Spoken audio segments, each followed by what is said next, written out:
Assalamualaikum warahmatullahi wabarakatuh. Halo semuanya, perkenalkan nama saya Rina. Saya dari kelas 01 PI002 Program Studi Pendidikan Ekonomi Universitas Pamulang. Baik, di sini saya akan membahas terkait dari karakteristik peserta didik. Kemudian, apa manfaat dan tujuan dari mempelajari karakteristik peserta didik. Selanjutnya, mengapa seorang guru wajib mengetahui dari karakteristik peserta didik? Oke, yang pertama adalah pengertian dari karakteristik peserta didik. Karakter sendiri menurut Kamus Besar Bahasa Indonesia adalah sifat-sifat kejiwaan, akhlak atau budi pekerti yang membedakan seseorang dengan yang lainnya, baik dari tabiat, watak, dan kepribadian. Sedangkan menurut Hamzah sendiri, karakteristik siswa adalah aspek-aspek atau kualitas seseorang atau perorangan siswa yang terdiri dari minat, sikap, motivasi belajar, gaya belajar, kemampuan berpikir, kemampuan awal yang dimiliki. Karakteristik peserta didik sendiri dapat diartikan sebagai keseluruhan pola kelakuan atau kemampuan yang dimiliki peserta didik sebagai hasil dari pembawaan dan lingkungan, sehingga menentukan aktivitasnya dalam mencapai cita-cita dan tujuannya. Nah, apa tujuan guru memahami karakteristik peserta didik? Alasan mengapa seorang guru memahami karakteristik peserta didik yaitu untuk memudahkan seorang guru dalam melakukan tugasnya di kelas. Guru memiliki tugas memberikan pembelajaran di dalam kelas. Tugas ini akan lebih mudah jika seorang guru melakukan pembelajaran sesuai dengan karakter siswanya masing-masing. Nah, bagaimana jika seorang pendidik atau guru tidak dapat memahami karakteristik dari peserta didiknya? Seorang guru apabila tidak memahami karakteristik dari peserta didik, maka siswa atau peserta didik akan mengalami yang namanya kesulitan dalam memahami materi pembelajaran dari seorang guru.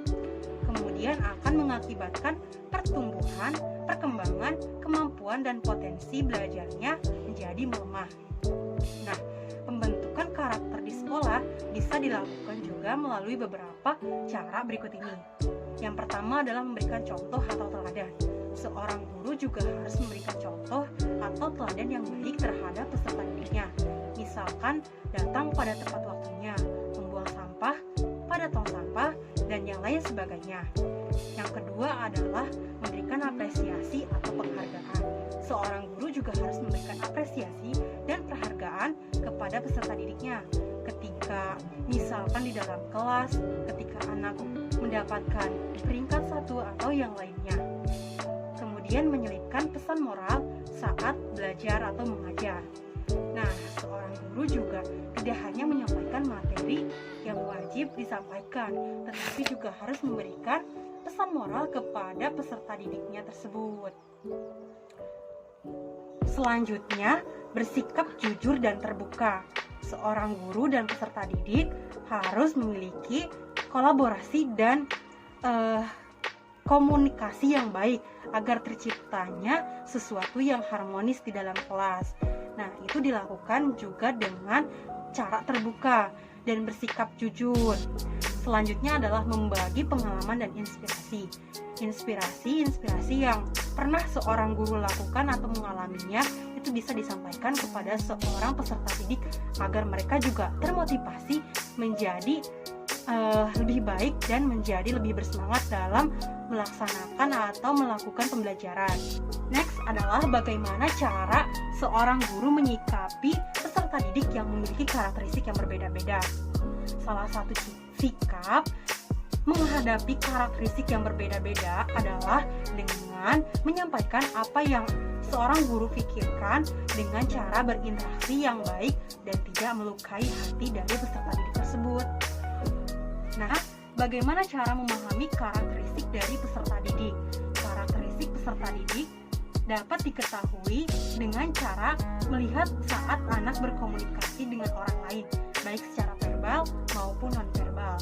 Seorang guru dapat melihat karakteristik dari peserta didik ketika di dalam kelas saat anak atau peserta didik berinteraksi dengan temannya atau dengan guru itu sendiri. Nah, seorang guru bisa melihat tuh ketika anaknya berinteraksi, misalnya saat ngobrol atau bagaimana, anak akan terlihat karakternya seperti apa. Kemudian, mengapa kita perlu memahami karakteristik dari peserta didik. Karakter siswa mempengaruhi belajar mengajar di kelas. Penting bagi guru pintar untuk dapat mengenali dan memahami karakteristik peserta didik. Salah satu manfaat ketika guru mengenali dan memahami dari karakteristik adalah proses belajar mengajar yang langsung dengan lebih baik. Nah, yang terakhir adalah bagaimana cara kita mengenal karakteristik belajar peserta didik di sekolah.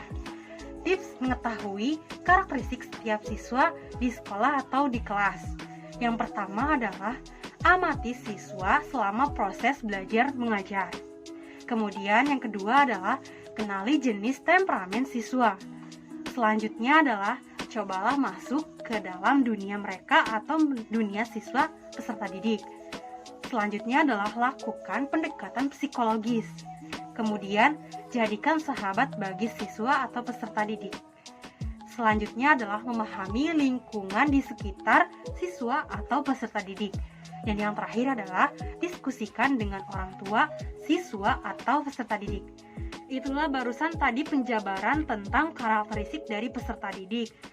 Semoga bermanfaat, khususnya bagi saya, umumnya untuk para pendengar video kali ini. Kurang dan lebihnya mohon maaf. Wabillahi taufiq wal hidayah. Wassalamualaikum warahmatullahi wabarakatuh.